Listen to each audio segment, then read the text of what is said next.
China minta tolong Indonesia berbicara ke Australia karena takut kena gempur koalisi AUKUS.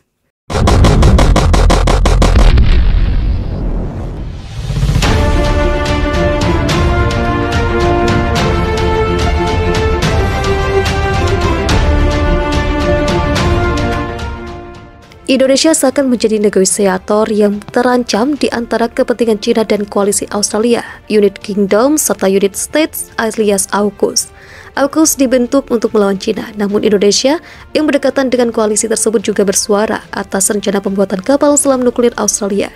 Indonesia prihatin karena koalisi AUKUS berencana membuat kapal selam nuklir untuk melawan China yang juga berimbas akan hadirnya perlombaan senjata di kawasan. Dikutip dari laman resmi kemlu.co.id, Indonesia menyatakan keberatannya atas hal ini. Indonesia mencermati dengan penuh kehati-hatian tentang keputusan pemerintah Australia untuk memiliki kapal selam bertenaga nuklir, tulis Kementerian Luar Negeri Indonesia. Indonesia sangat prihatin atas terus berlanjutnya perlombaan senjata dan proyeksi kekuatan militer di kawasan. Tambahnya, keberatan Indonesia ini direspon cepat oleh Australia di mana PM Scott Morrison langsung menghubungi Presiden Jokowi untuk menjelaskan apa maksud negaranya hendak membuat kapal selam nuklir. Morrison menegaskan kapal selam nuklir negaranya untuk menggempur China bila perang pecah. Indonesia tak perlu khawatir berlebihan. Menhan Australia Peter Dutton bahkan mengeluarkan pernyataan keras terkait penolakan China atas dibentuknya AUKUS. Dutton mengatakan Partai Komunis Cina menyebarkan propaganda atas AUKUS dan kapal selam nuklir Australia. Saya pikir propaganda yang kami lihat dari sejumlah juru bicara atau media yang berbicara atas nama Partai Komunis Cina, terus terang saya pikir mereka mendukung kami. Katanya seperti dikutip dari Sky News pada Senin. Dirinya mengakui jika pembuatan kapal selam nuklir Australia meningkatkan hawa konflik di kawasan, tapi semua itu ditunjukkan untuk melawan China. Saya pikir komentar mereka kontraproduktif dan tidak dewasa dan terus terang memalukan, terang Dutton. Tahu bahwa semua senjata AUKUS diarahkan kepadanya, China mulai umbar misi diplomatik. Lucunya, China meminta tolong ke Indonesia agar bersuara dan berbicara kepada Australia mengenai hal ini. Permintaan tolong tak biasa. Ini disampaikan langsung oleh Direktur Jenderal Departemen Pengadilan Senjata Kementerian Luar Negeri China, Fu Song, saat pertemuan 5 negara memiliki senjata nuklir yakni Perancis, Rusia, Inggris, dan Amerika Serikat. Indonesia sebagai negara terbesar di ASEAN harus menyuarakan kekhawatiran itu, kata Fu Song, seperti dikutip dari Antara pada Rabu 5 Januari 2022. Fu mendukung keberatan Indonesia atas pembangunan kapal selam nuklir Australia yang hendak digunakan untuk melawan China, karena Australia tak masuk dalam kesepakatan tak saling serang antar kelima negara pemilik senjata nuklir. Jadi, Fu menilai Amerika Serikat menerapkan standar ganda. Kesepakatan tersebut menegaskan bahwa nuklir tidak boleh digunakan untuk kompetisi dan peperangan, ujarnya. Kesepakatan ini dinilai sangat penting di mana para pemilik senjata nuklir tidak akan saling menyerang. Kemudian mereka juga tak boleh menyerang ke negara lain yang tak punya senjata nuklir. Kesepakatan ini akan membantu meningkatkan rasa saling percaya dan mengurangi resiko kesalahpahaman dan kesalahan kalkulasi, ujarnya. China mengaku akan terus menjalin komunikasi dengan Perancis, Rusia, Inggris, dan Amerika Serikat agar tak ada senjata nuklir yang ditembakkan. China akan terus menjalin komunikasi dan koordinasi dengan 4 negara lain untuk meningkatkan rasa saling percaya dan bekerja sama membangun perdamaian dan keamanan global, kata Fu.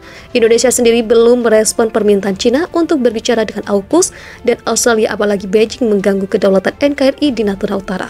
Fakta pertahanan baru AUKUS bisa menjadi peringatan buat RI, apalagi salah satu kelompoknya merupakan tetangga dekat Indonesia, yakni Australia.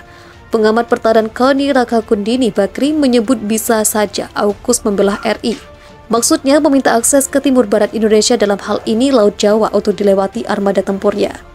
Kita bicara konteks secara menyeluruh, pasti pengawasan tambahan diperlukan karena mereka akan melewati kita, katanya dalam program Profit CNBC Indonesia pada Selasa. Contoh, AUKUS pasti akan meminta untuk lewat jalur timur barat yang selama ini tertutup. Laut Jawa dibuka supaya mereka lewat situ. Itu akan jadi ancaman tersendiri buat RI, seakan-akan mereka masuk membelah rumah. Menurutnya, AUKUS yang juga terdiri dari Inggris dan Amerika Serikat tak boleh dipandang sebelah mata. Penanganan harus serius karena ketiganya sangat agresif, terutama soal dominasi China di kawasan. Ia pun meminta RI tak hanya jadi penonton, RI tegasnya harus menentukan sikap. Apakah kita di tengah-tengah, apakah ikut salah satunya yang besar, ataukah kita kendalikan? karena kita punya posisi geopolitik yang strategis dan signifikan, tegasnya lagi. Pemerintah pun, kata Kony, harus mampu untuk memodernisasi kekuatan alutsista yang dimiliki. Anggaran pertahanan dirancang berpatok pada ancaman-ancaman yang dapat merusak stabilitas, baik dalam negeri maupun luar negeri. Sebelumnya, kehadiran AUKUS membuat khawatir negara-negara ASEAN, karena Australia akan memiliki nuklir dari pembangunan kapal selam dengan Amerika Serikat. Ini diyakini bisa mengekskalasi perlombaan senjata nuklir negara-negara kuat di kawasan. Saat ini China, Korut, India, Pakistan merupakan negeri Asia yang memiliki nuklir. Belum lagi konflik panas di Laut Cina Selatan yang melibatkan China yang jadi musuh bersama Amerika Serikat dan Australia. Klaim 90% China di kawasan membuat Amerika Serikat dan sekutu masuk untuk membendung pengaruh negeri Xi Jinping. Pembentukan Fakta AUKUS, yakni aliansi pertahanan baru antara Amerika Serikat, Inggris, dan Australia, membuat negara Asia Tenggara khawatir. Ini dianggap dapat mengkatalisasi perlombaan senjata nuklir di kawasan Indo-Pasifik. Hal tersebut juga dirasakan Indonesia dan Malaysia. Kedua negara bisa-bisa terkepung negara-negara dengan senjata nuklir seperti milik Australia dan China yang bisa berdampak ke stabilitas kawasan. Akhir pekan lalu, Kemlu mengatakan pembentukan AUKUS membuat Indonesia khawatir. RI pun bersikap akan sangat hati-hati soal ini. Indonesia sangat prihatin atas terus berlanjutnya perlombaan senjata dan proyeksi kekuatan militer di kawasan. Kicau Kemlu melalui akun Twitter @kemlu_ri. Indonesia mendorong Australia dan pihak-pihak terkait lainnya untuk terus mengedepankan dialog dalam menyelesaikan perbedaan secara damai. Dalam kaitan ini, Indonesia menekankan pentingnya penghormatan terhadap hukum internasional termasuk UNCLOS 1982 dalam menjaga perdamaian dan keamanan di kawasan. Malaysia melihat AUKUS bisa mensimulasi tindakan lebih agresif, terutama di kawasan Laut Cina Selatan yang memang sudah mengalami ketegangan saat ini. Ini akan memprovokasi kekuatan lain untuk juga bertindak lebih agresif di kawasan itu, terutama di LCS, kata kantor Perdana Menteri Malaysia dalam sebuah pernyataan dilansir dari Reuters. Sebagai negara di ASEAN, Malaysia memegang prinsip menjaga ASEAN sebagai zona damai, kebebasan, dan netralitas. Malaysia pun mendesak semua pihak untuk menghindari provokasi, termasuk persaingan senjata di wilayah tersebut. AUKUS sendiri dibentuk di tengah meningkatnya pengaruh dan ancaman China pada kawasan. Di bawah fakta ini, Australia akan mendapatkan bantuan dalam memperoleh kapal selam tenaga nuklir, sehingga memungkinkan angkatan lautnya untuk melawan kapal bertenaga nuklir China. Di Asia Tenggara, China sendiri kerap warawiri mengklaim LCS dengan konsep 9 garis putus-putus, meski sudah dibatalkan pengadilan internasional. Ini menimbulkan ketegangan dengan sejumlah negara Asia Tenggara seperti Vietnam, Filipina, Malaysia, termasuk Indonesia di Natuna.